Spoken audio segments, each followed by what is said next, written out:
a 100% cloud-based centralized identity management system.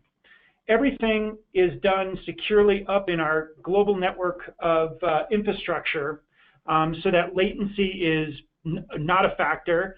But what we're doing is effectively taking away all the chores of managing directory software that you've had to do over the last 20 years. All of that should go away so you as IT professionals can focus on serving your customer base properly, i.e. your employees, and getting them immediate access and secure access to everything, their applications, the various networks they need to access those things, and of course systems regardless of their operating system, Mac, Windows, or Linux. When we start in the middle of our product, this is really the juice of what we're doing. We are the authoritative source of identity for the companies that leverage JumpCloud. This product then can serve the backing directory services for mission-critical infrastructure like your Office 365 and G Suite accounts. We can integrate with Active Directory so you can quite literally import en masse identities from that infrastructure, and also ensure multi-factor authentication regardless of the endpoint, meaning, quite literally from your MacBook, ensuring that you are not only entering in your password, but a second factor key to get secure access to the machine. Most importantly, everything that we're doing here is to reduce friction. So your end users, i.e. your employees out there, can serve themselves. There will be no more sort of tickets into the help desk asking for password changes like you had to do in the old days. We can service this directly through web connections, through an end user portal, so that your employees can quite literally take care of themselves to reduce the type of workload on you, our already overworked IT customers. One of the strong features of JumpCloud is its ability to look agnostically at systems that we manage. So when you are tethering a system like a MacBook or a Windows endpoint, or frankly a Linux server up in the cloud, to the core JumpCloud directory, we don't care what operating system it is. They're all first-class citizens to us, and we want your employees to leverage the operating system that they feel most comfortable with, not dictating exactly what OS needs to be used, Windows or Mac or whatever. So what we are doing with this particular integration is a seamless domain connection, meaning there is no need for VPN anymore for a system to get sort of connected to the core identities in JumpCloud. Everything is done through the installation of a secure agent. And what that enables us to do is some incredibly powerful things. One, manage user accounts and the permissibility over those accounts. You want to set somebody to an administrative level of permissions to get some software installed quickly? Sure. And, oh, by the way, they're not in your home office right now. You need to do that remotely? Not a problem. You can, from an administrative perspective, manage those endpoints seamlessly, again, without any necessity for VPN. We also give the ability to execute commands remotely. This could be policies that you need to set across your endpoints, or installation of software, or just random jobs that you need to execute against infrastructure, all remotely again. Also, these system endpoints can be controlled and governed through API management. For example, you have thousands of Linux servers, and they need to do specific calls to JumpCloud for spinning up, ephemeral systems, making sure the appropriate POSIX groups are there, et cetera, et cetera. Everything can be done through our APIs as well. Moving into the realm of applications, again, JumpCloud enables the secure connection through various protocols to the applications that your employees need access to. And these applications, number one, could either be cloud-based or on-prem. We don't care where these particular resources reside. For example, let's assume your sales team needs secure access through SAML to their Salesforce accounts. JumpCloud can take care of that. But your engineering teams have their own on-premise installed versions of Jira or Confluence or Jenkins, for that matter. All of that can be integrated with JumpCloud through the LDAP protocol. Again, JumpCloud takes its protocol seriously, and we produce, or rather manage many protocols, LDAP, SAML, and in a moment you'll hear about Radius.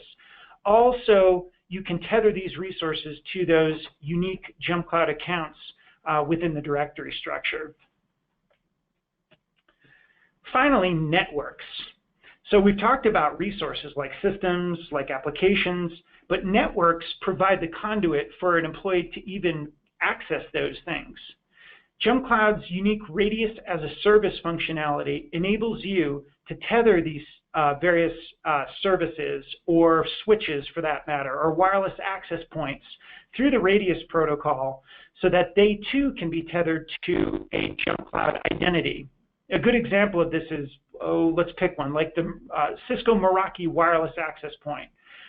There is a reason why these things are great and why Radius makes that even greater, which means there is no more sharing of a SSID and some password written on whiteboards anymore. Now, using JumpCloud's Radius as a service, your employees will use their own unique creds in order to get access to the network. If your employee needs to leave the organization, well, guess what? By sunsetting that identity in JumpCloud, all of the access, not only to the networks, but also to their applications and the systems that they once had access to will all be denied moving forward. Out in the field now, JumpCloud is proud to have a variety of customers across industries and frankly across the globe. And we're proud to sort of be the most, if not the single most trusted piece of software that these customers sort of rely upon every day, 24 hours a day, 7 days a week. And that is their identity management. So regardless of industry, JumpCloud is servicing, again, around the globe, a number of different types of profiles of customers. And I would bet a lot of these look a lot like you. Some of these have started with virtually no infrastructure, a clean slate. They probably began life with Google as their directory, but when things start to grow and scale within the organization, these customers had come to us looking for a powerful backing directory, yet one that did not dictate what operating systems and other resources they choose to use, and also one that didn't require any on-premise installation of directory services. Others are quite the opposite. They have a legacy of domain controllers and other types of directory infrastructure, perhaps LDAP, and these folks are really desiring moving to a 100% cloud-based operational organization. And we are helping them do that every day by the effectively the migration from legacy directory sources of information into our cloud-based version of directory as a service. So why JumpCloud? And I'll rip through this because I'm really excited to see Jack walk us through this and see how he sets up offices in 30 minutes. Very simply put, we centralize the identity for the organizations that use us. We want to provide greater IT team and end user efficiency. As mentioned, no more end user password changes flooding in as one small example. And frankly, increasing the efficiency of IT. So if you aren't intimate with, let's say, one specific type of operating system, JumpCloud will obfuscate that and effectively get you efficient on the infrastructure that you need to work against. And the last and probably most important is security. You need a method to lock down and ensure that the endpoints your employees are accessing are governed effectively with respect to security. So from password management to multi-factor authentication, and then governing what users can access what resources, all are key tenets of JumpCloud's directory as a service. Lastly, just some words from our customers. We are super proud to, again, serve these global customers every day, and these are just some quotations from two really powerful customers of ours. So with that said, Jack, I told you I'd be ripping through mine because I'm here to get ready to watch you. Ladies and gentlemen, I want to introduce again my friend and partner, Jack Crane, President of Cyberco. Greg, thank you very much, and I hope I can live up to all the hype here. So give me a sec. I'm going to share my screen with everybody. All right, Greg, can you see my screen? Yes, we can. All right, great. All right, hi everybody. My name is Jack Crane. I'm with Cyberco. Been working with Greg for a while, but we've been around for about 15 years, and wanted to kind of bring everybody into the loop on what we found JumpCloud to be, and where really where it shines and how it pulls the office together, and really not only makes it easy to set up, but secures it as well. So what you guys are looking at right now is just a quick agenda that I kind of put together to kind of run through what the scenario we're going to be playing with right here is, and then kind of jump right into it. So the agenda that we're looking at doing right now is a small office, 5-person software company. We're going to issue a main telephone company number, extensions for everybody. We're going to set up the entire office, and then we're going to basically secure the entire office. The technologies we're going to do do this is going to be JumpCloud for the directory. Email and productivity is going to be G Suite. SSO is going to be one of the applications we're going to use SSO for is RingCentral, and LDAP we're going to connect a Synology NAS device with, and then we're going to use JumpCloud's Radius server to secure our Meraki wireless access points. The fictional staff that we have here, we are using Jack Crane, myself, Greg, and then a couple of other guys that are actually on the call as well. So those are the people that we're going to be using. The network infrastructure you can see there. And without further ado, I'm going to kind of jump into it, but that should give you a good idea on what we're going to be looking at today. So the first thing we're going to be starting with is Google. And I actually went ahead and I started an account. So what I want to do is kind of go over as much of this as possible.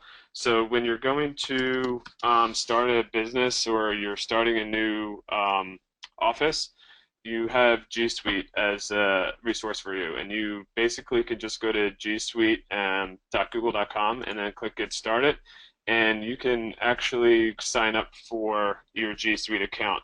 One thing that I kind of didn't mention yet is before you usually set up a G Suite account, you're going to want to have a domain.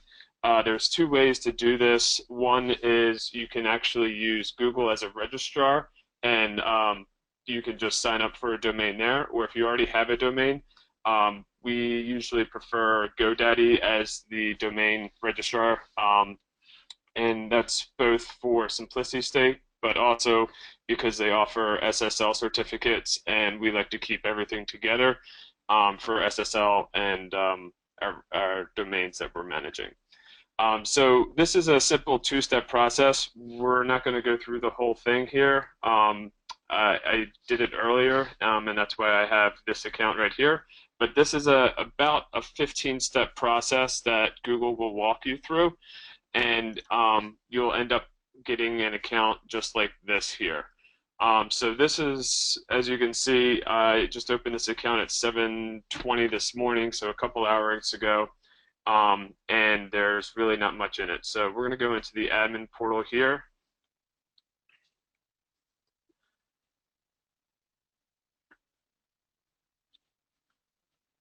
Okay, and so once you set up your account, there's a couple things that it's going to ask you to do. One is going to verify a phone number, and that needs to be an actual phone number that is able to receive text messages or a voice, and it's usually can't be a VoIP phone number. It needs to be some sort of landline or cell phone.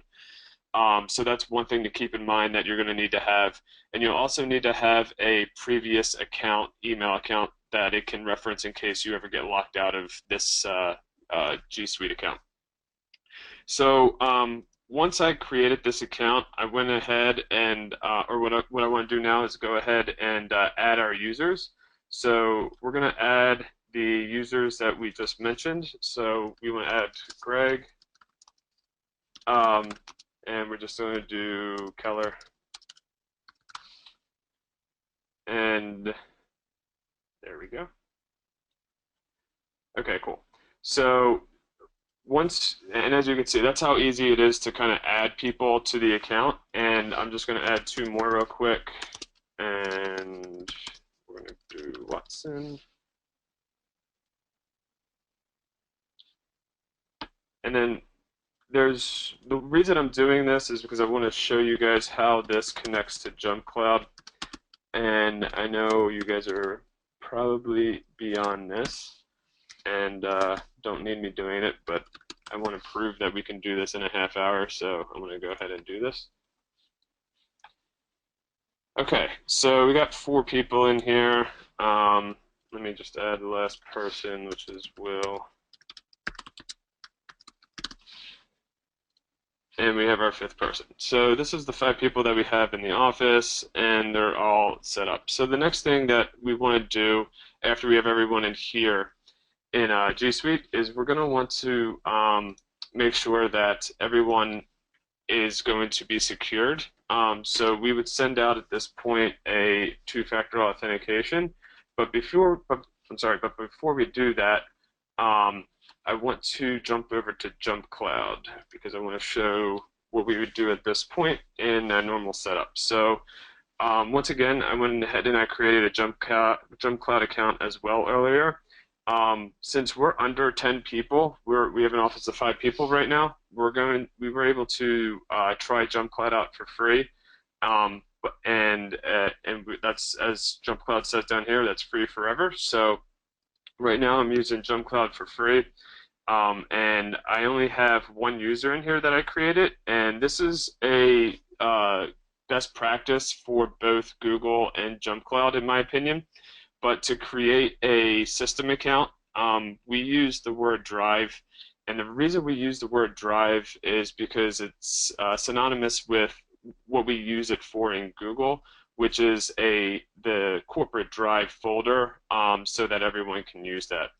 And I can go into more detail about this later. But so right now you'll see that there's only 1 account here in JumpCloud. We don't have anything else in here as of right now. But what I want to do, since we've created a directory in Google, is I want to pull those people into JumpCloud. And the way I'm going to do that is by clicking on the directories down here and clicking on G Suite. So I'm going to authorize the G Suite sync here. And now it's showing me all these people, so I guess I must have created something earlier and I forgot about it. But we're going to pull just the people that we created just now, so we're not going to pull these people. We're going to pull Keller, Watson, and not Will. Okay, so so this is the directory that was in Google, and we're going to go ahead and import those users now, and it says it's been successfully imported. So that's all it takes to pull in your users from G Suite. So now if I go to users, you'll see that all of my people are here right now. The next thing that I want to do, and I actually forgot when I was here, let's go pull Jack in. Forgot the most important person. All right, so now I have me in there as well. So we have the 5 people, and then this drive, which is our system account. The next thing that we may want to do, and in most cases we do, is add a tag. We skip over systems right now, but we add tags next. And the tags are really like groups. And so we're going to create 2 groups. We're going to create an administrator group. Admin. And we're going to allow that to, we're going to click this create Linux tag, and we're also going to create an LDAP group for this tag, and then we're going to save it. And then we're going to also add a, let's add a staff.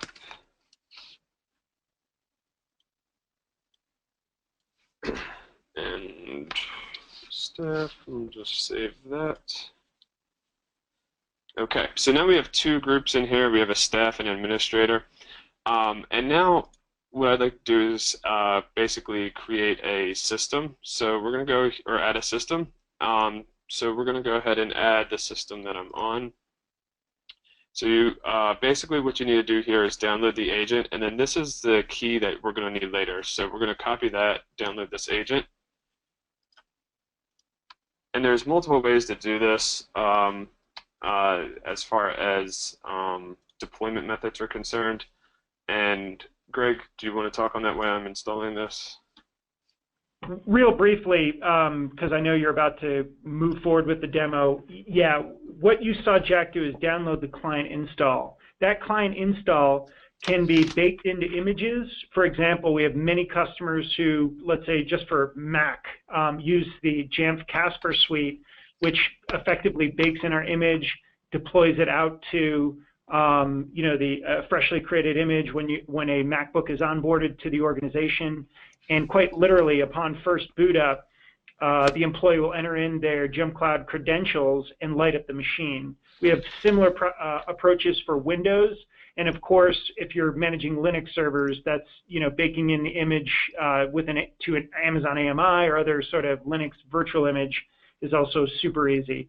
Support.jumpcloud.com is our knowledge base, which has very detailed articles on all these deployment methods. Perfect. And as Greg was just doing that, I figured I'd take the opportunity to actually install it on another machine as well, which I am just finishing up. So give me 2 more seconds here.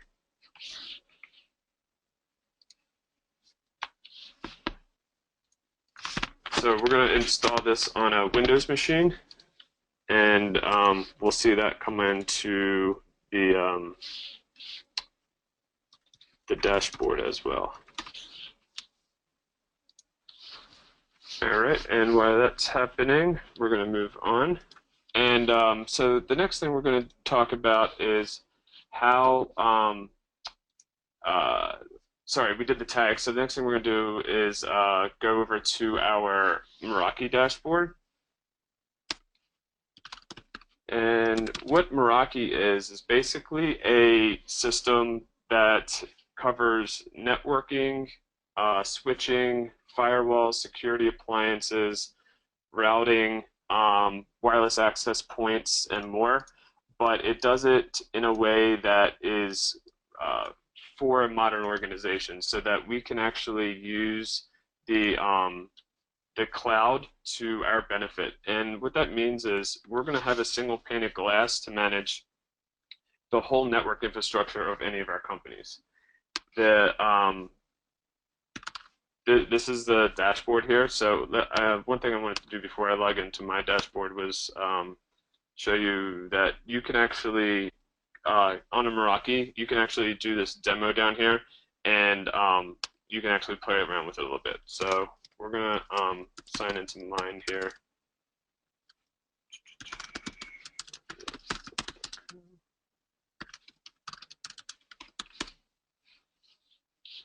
And these are a couple of our organizations, but I created this one earlier.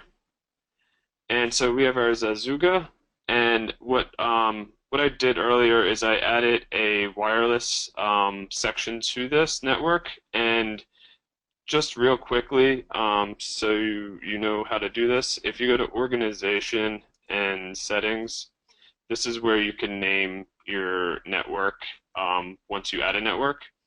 And all we're going to do is we're going to go actually play with what Greg mentioned earlier, which is the radius. And this is going to help us secure all of those endpoints and people on our network in a way that has really been difficult in the past. Most companies would just use a pre-shared WPA2 key, and there's a lot of disadvantages to doing that. The biggest, in my opinion, is it creates a really big security problem when you're either terminating somebody, or if you don't want somebody accessing a certain section of the network. This really is not an ideal way of doing things, and the previous way of securing with a radius really took us, it would take us probably a full day to actually deploy a radius on a network, and it's just not nice. So what JumpCloud's allowed us to do is really make this a really quick and seamless process, which helps us secure a network. So the way we do this in Meraki is we're going to go up here, Network Access, we're going to choose WPA2 Enterprise, and then we're going to come down here to actually choose WPA2 only. This is a best practice, this is not necessary, but at this point, everything that our clients are using is WPA2, and it just decreases the amount of security holes. You can add a splash page if you like. The next thing that we're really going to pay attention to here, though, is the radius servers. So we're going to add 2 radius servers here because JumpCloud gives us 2 radius servers that we can use. And I already have those addresses, so I'm just going to type those in, but there's a knowledge base article that will give you the latest radius server, and you can just pull that from the knowledge base articles.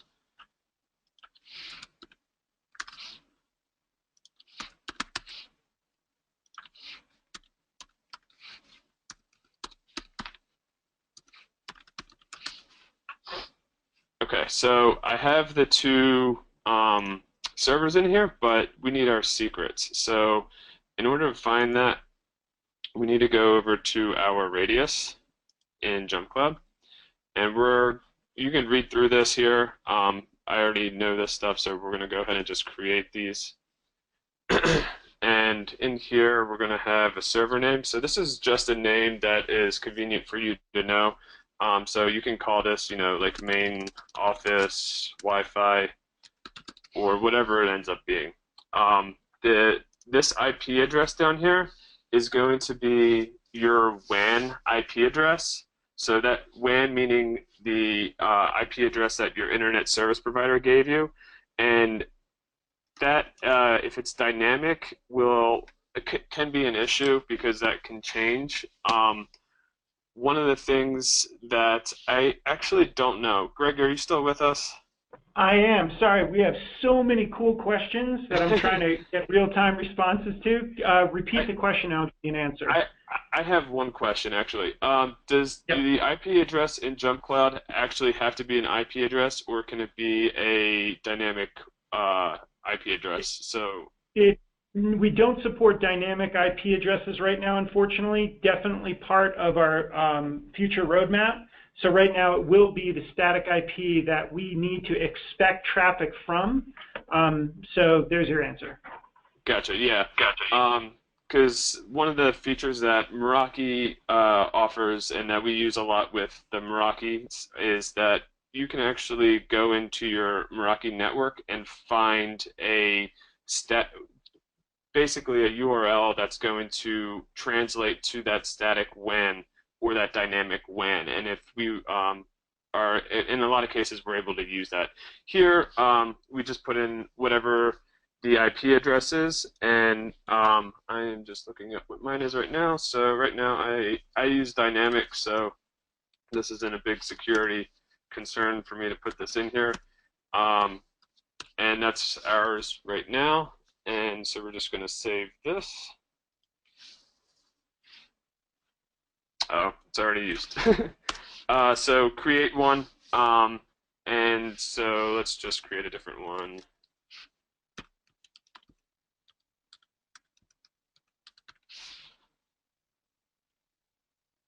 The other thing, this is that shared key that we want. So you're just going to copy and paste this. And now we're going to save.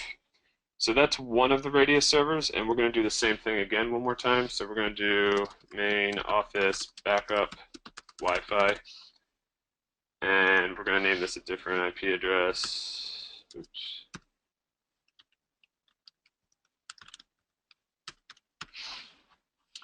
And this is the other shared secret that you're going to want to save. So we're going to save this, and it's an invalid IP. Because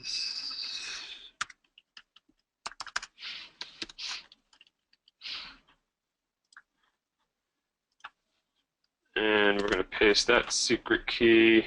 We're going to go back to our JumpCloud, edit, and we're going to find out this secret key. And we're going to paste that in there. So there's your 2 Radius servers. The next thing that we need to pay attention to is this Radius testing. We will make sure that this is disabled. We want to make sure that the COA support is disabled. We want to make sure that the accounting is disabled and the filter ID is standard. We do not want to use Meraki proxies. And do not assign automatically, that's correct. Here you can choose bridge mode, net mode, whatever your network's doing. This doesn't have much to do with the Radius stuff. And that is all that is going to affect the, actually one more thing here is the, let's save this. I want to show you this section. So the one thing I wanted to show you here is if you did choose to bridge it, we want to ignore the VLAN attribute in Radius responses. It just makes it easier, and we can talk about that later. But I wanted to bring that to your attention if you did choose a different, instead of NAT mode, you chose bridge mode. So that's basically securing your wireless access point. So now when you actually go to log into your access point, it's going to ask for your username and password instead of just a pre-shared key, which is really great. So where do we want to go next? Next thing that we want to do is bring into our NAS. So a lot of companies have network area storage devices. Some of our companies actually don't need network area storage device. They're just using the Google Cloud platform here, and they just use the drive here, which is a great alternative. In a house, that's what we do. But some people need to have a on-site NAS device, and for that, what we're currently recommending is Synology. So I pulled up this Synology device here.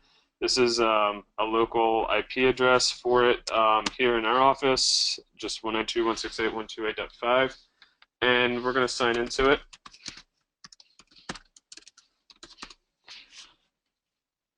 So what we find here is a basic NAS device. This is the GUI for it. We're going to go into the control panel. And the section that we're going to pay attention to first is we want to connect our JumpCloud LDAP to this device. So the way we're going to do that is we're going to click on Domain LDAP. And then we're going to go into the LDAP section here. And we're going to enable LDAP client. So there's a couple of sections here. The LDAP server address is going to be standard for everyone, ldap.jumpcloud.com. The encryption should be SSL TLS. Your base DN. So let's take a second and talk about base DN. You can probably find this in a knowledge base article in JumpCloud, but I'm going to also tear this apart with you guys while we're on the line. So this is the full address of what you're seeing there. So this is the base DN. It says OU users, O, and then this long string of characters, DC, JumpCloud, and DC com. So the thing that's going to change with everybody is this string of characters here. This is your organization ID. So what we want to do is make sure that this is matching correctly in our, where was I? In our base DN. And the place we're going to find that organization ID is in our JumpCloud dashboard here. So we're going to go over here to our settings. And if this may be off, if it's off, turn it on. So this is going to enable your LDAP services. And when you turn this on, it's going to give you a organization ID. And that's what is this system's really looking for, this NAS device is looking for, so that it knows that it's the right organization. So you're just going to put it in there and then paste it. If you don't have the other stuff in there already, you probably won't. Just make sure that you're following the correct formula. So this stuff is all standard. All the stuff in black is standard. You're just going to change the red part of it. So once you have that in there, the next thing you want to keep the profile standard. 5 minutes is fine. If you want to mess with that, that's fine as well. The next thing you want to pay attention to is this enable sifts plain text password authentication. So currently, if you're going to use SMB protocol, which is the standard protocol for file sharing on Windows computers, you're going to need to enable the SIF plain password. And some people think this is a security risk. It is a slight security risk because that means your password is going to be able to be retrieved in between stations on your local network. But if you're using a full Meraki device stack, your security risks are really not that large. But let's say that you didn't want to enable sifts, you're completely against it. You can also use another protocol called WebDev, which is another alternative. For the demo, we're just going to enable the sifts, and then we're going to apply. So now it's asking for this next thing, which is basically a username and password. And this is one of the reasons why we created that system account. So we're going to go back to the Drive system account that we created here, and we're going to get some details. So you'll see down here where it says LDAP distinguished name, it actually already gives us our whole formula. So we can copy and paste this. So we're going to copy this and just paste it into our username account administrator. And then you're going to type in your password for whatever that account was.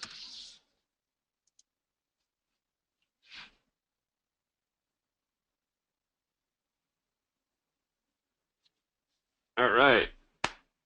Now we're connected. So next thing you want to look at here for a Synology device is your LDAP users.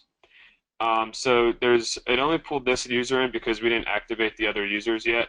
But if you activate the other users, it would pull them all in, and then your LDAP groups. So user home here is the one thing you want to do on a Synology device. In my opinion, you want to always give a user somewhere to put their personal documents separate from your corporate structure. So I always recommend people turn this user home on. So you're going to enable this user on, click OK, and that's going to give you that. And the next thing you're going to want to do is create a shared folder. So we're going to create a shared folder here, and we're just going to call it Zazugo. If you wanted a recycle bin or not, you can have a recycle bin, or you can even encrypt this folder. So let's go ahead and just click OK here. This all looks good. The next thing that I want to do is I want to actually create a folder in here. So we're going to create a sales folder in our shared folder, just so we have that.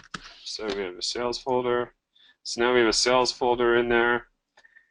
And so let's say we want to give somebody permissions. So you can give permissions based on a folder. So we're going to go into here, and then we can actually just right-click on here and go to Properties, and there's a Permissions tab. And you can create a new group for permissions. So you can go in here, you can either choose an existing group or create a new group. What I'm going to do is I'm going to go ahead and show you guys what we can do with the actual shared folder itself.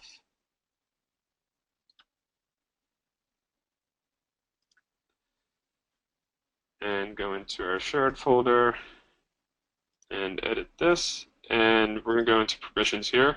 And you'll see you have local users. Local users is local meaning to the device, so the NAS device itself.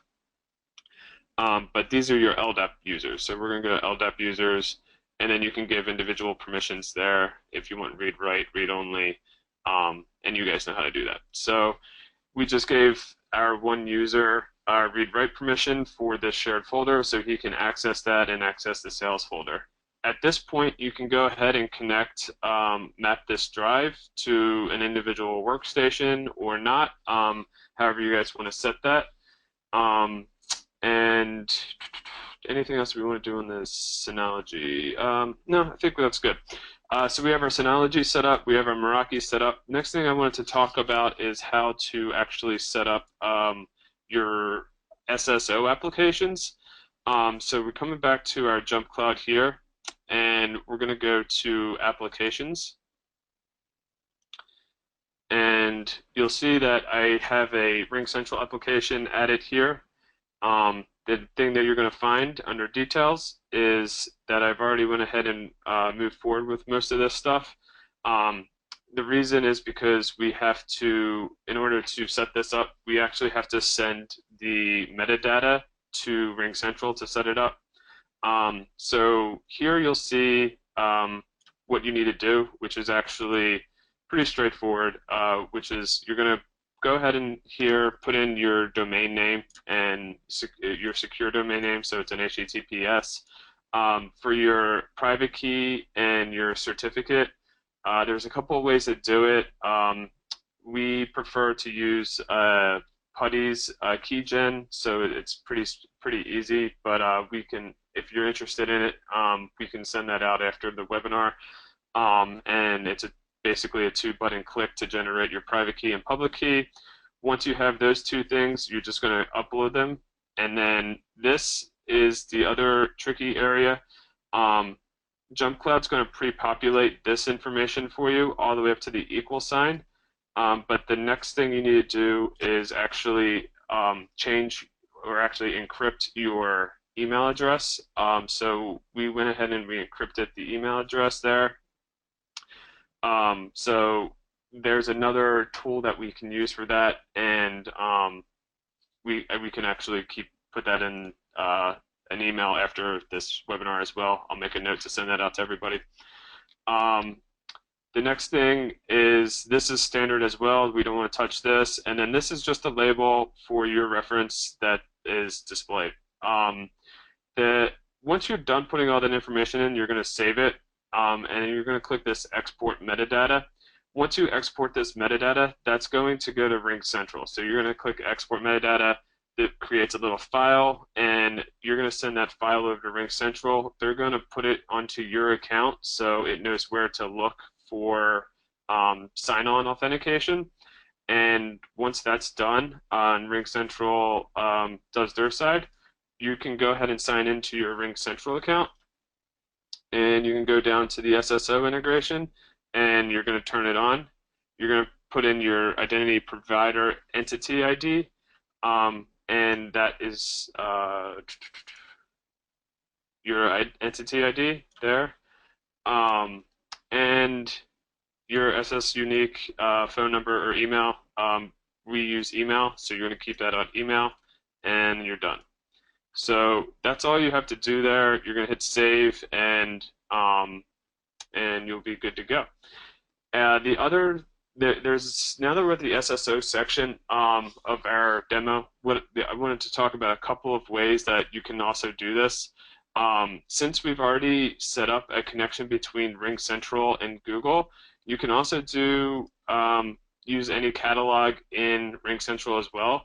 So, for example, you can go down here, and like I have a Slack that I've already added down here, or you can go to a marketplace and add whatever's in Google's marketplace, and have an SSO completed this way.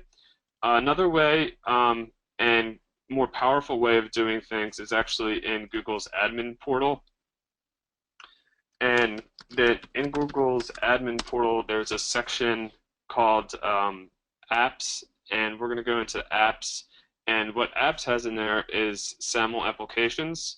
So we're going into here, and this last one over here is SAML apps. So same sort of thing we did with the RingCentral connection, we do with any other connection. So this is like what we did with Slack. I'm going to go ahead and just delete this. But you can just add a service here, and these are applications that Google has already worked with for SAML. So you have these ones here. But the neat thing about this is there's provisioning supported on some of these, which means For example, with Slack, you can actually provision your staff automatically, so you don't have to set up an account. In addition to that, the groups in Google will control who has access to Slack, and if you give that person permission for that group in Google, that means they'll automatically have Slack permission, and they'll get a Slack account as well. So you can use these pre-done ones, or just like we were doing with RingCentral and JumpCloud, you can actually set up your own custom app as well. So those are two other methods that you can use to add a bunch of applications to your single sign-on strategy. Okay, so I know there's a lot of information, and I think we hit our time. I don't know. Do we have a time check? We are about 10 minutes to the top of the hour. And you were super crisp. So the questions that came in were honestly really, really great. I've been heads down. Quite literally, this is the most amount of influx. So you've triggered some great questions, Jack. Yeah, let me crank out a few of these just verbally. First one comes in from Dane. Will this work with SAML 2.0? Yes, in fact. The engine underneath the covers that Jack was showing you is in fact a SAML 2.0 quote protocol engine. So right now we're only focused on service providers that support the SAML 2 protocol, and that does include just-in-time provisioning if the service provider supports that. Another great question, is there anything conceptually different with Office 365 versus G Suite setup? And the answer is no. We've created an almost parallel, if not identical, set of integrations and workflow. So if you are fluid with G Suite in JumpCloud, you are as powerful on Office 365 and vice versa. It's the same feature functionality. In the case of Chris, he asked a question, Jack, has he linked the agent yet on any workstations? And I don't believe that you actually showed that, but it is a super simple process. What Jack is doing now is showing off a system. Yeah, go ahead, Jack. So there's the Windows machine that I added on here. The reason I didn't show the Mac machine is because my Mac machine already has a JumpCloud agent on it, and I didn't want to do that one, so I did a Windows machine. But basically, it pulls all of this information about my Windows machine, and then I can actually bind a user to it as simply. My recommendation is to never bind an individual user directly to a machine. Use the tag functionality instead, so you can basically create your system here, say any administrator, this is an administrator machine and this is an administrator person, and then save that tag, and then it's going to bind those two those two things together. So this tag is really the authority on keeping those two machines or those two entities, the system and the user together, objects together. That's right. Let me sort of dovetail into this because a question just came in from Daniel, and Daniel asks, does JumpCloud support desktop single sign-on? Just as one example. So for instance, allowing a user to log in to a Windows machine to log in using JumpCloud credentials and have them automatically be logged into their web apps. So the answer is yes and no. So in this particular instance, for example, Windows leverages a protocol called Kerberos, which means you authenticate on the endpoint, on the Windows endpoint, and then using the Internet Explorer browser, it sort of asserts those credentials to the various, websites that you need to sign into. We don't behave that way, not at this time. So when an agent is installed right now, we're governing that box. Again, the authentication, the multi-factor authentication, the command execution, event logging, a whole myriad of things that we're doing to the machine. But that does not automatically assert the credentials out to your web apps, not at this time. It is something we're interested in. We simply put just don't behave that way right now. view a company that's being pulled from G Suite. Let me see if I can understand this question from Jared. Am I able to view a company directory via LDAP that is being pulled from G Suite to JumpCloud in the Mac Contacts app? Okay, very nuanced question. The answer is more or less yes. Think of it, Jared, think of it from this perspective. Once JumpCloud and G Suite, the same would apply for Office 365, are connected and integrated, you have myriad ways to sort of get access to or view the data. For example, if you want to peer into the directory through LDAP search, not a problem. You can access that from that protocol. If you want to run gets via the REST API, you can completely integrate and view and obtain information that way as well. So the answer, long-winded way of saying yes. Another question from Andrew related to G Suite. Can you create a G Suite user with JumpCloud, or will the user have to be created in G Suite? The answer is we don't care, meaning if you already have pre-existing G Suite users, import them and sync them. If you want to provision a new user from JumpCloud out to G Suite and create the new G Suite account, do it that way. That's why we've created a completely bi-directional system for both G Suite and Office 365. Can JumpCloud tags be used to give groups within G Suite? Great question, Will. Not at this time. But here's where I open the kimono just a bit. The team is about to unveil to market in our customer base a highly advanced group mechanism. In fact, it will supplant and migrate from our current tags mechanism. We're extremely excited for this implementation. This grouping mechanism radically simplifies the onboarding and offboarding of a resource into a group of users that is connected to the myriad other resources, including Google, including various other applications and systems, radio servers, et cetera, et cetera. So stay tuned for that. And all of that, the roadmap will be integrating directly with security groups and organizational units. Let's see if there are any other questions.